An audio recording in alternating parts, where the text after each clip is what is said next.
अस्सलामुअलैकुम। जय उर्दू हेडलाइंस में आपका इस्तकबाल है। आजीम बरोज़ जुमा 13 सितंबर 2024 सुबह 9 बजे ही पेश है उर्दू अखबारात की झलकी। सबसे पहले पेश है उर्दू टाइम्स की सुर्खियां। कर्नाटक के मनडी में गणपति जुलूस पर पत्थराव के बाद कशीदगी। संजुली मस्जिद तनाज़ा, मुसलमानों का ऊपरी दौमंज़िल तोड़ने का फैसला। आज आखिरी दिन, वक्फ बल के खिलाफ अपनी राय ज़रूर दें। मदारिस इस्लामिया में बच्चों को अच्छा शहरी बनाया जाता है। 370 की बहाली के लिए अगर वंडिया इत्तेहाद वादा करे तो हिमायत देने के लिए तैयार हूं, अंजनई रशीद। मायावत रिजर्वेशन मुखालिफ रहीं कांग्रेस। तस्लीम जहां मामला में आज सुप्रीम कोर्ट में समाअत।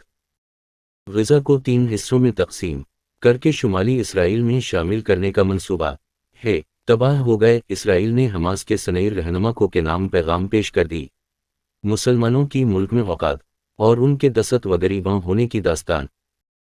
इदारती सफ़हा। अदारी महाराष्ट्र में टोपी सर पर चढ़ गई। खिलाफत राशिदा और मयार क़यादत।